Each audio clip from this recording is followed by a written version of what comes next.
اللہ کی عظمت، اس کا جلال، اس کی کبریائی، اس کی شان، اس کی بلندی، اس کی بڑائی، اس کی پاکی، اس کی مغفرت، اس کی معافی ایسی وسیع ہے کہ پوری کائنات اگر اللہ کو یاد کرنے میں لگ جائے، درختوں کی کلمیں تراش لی جائیں،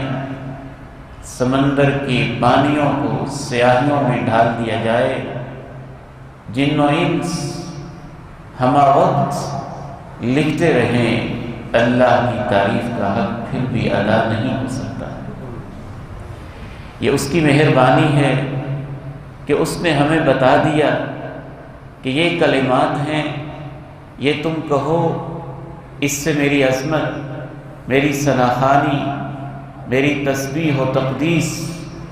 کا کچھ نہ کچھ تمہاری طرف سے اس میں حصہ پڑ جائے گا۔ وہ 4 کلمات ہیں: سبحان اللہ، الحمدللہ، لا الہ الا اللہ،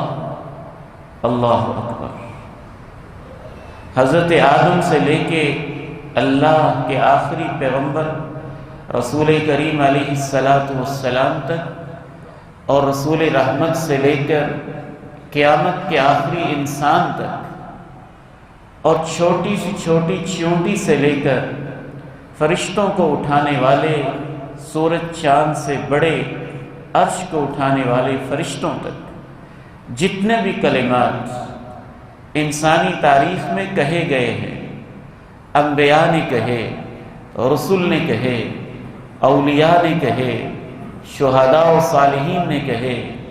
صحابہ و تابعین نے کہے، پرندے چہچہاتے رہے، فرشتے اللہ کی عظمتوں کے گن گاتے رہے، ان میں سب سے افضل یہ 4 کلمے ہیں، اور یہ اللہ کے نبی کا فیصلہ ہے۔ فرمایا احب الکلام الی اللہ 4، سب سے پیارے اللہ کو یہ 4 کلمے لگتے ہیں: سبحان اللہ، الحمدللہ،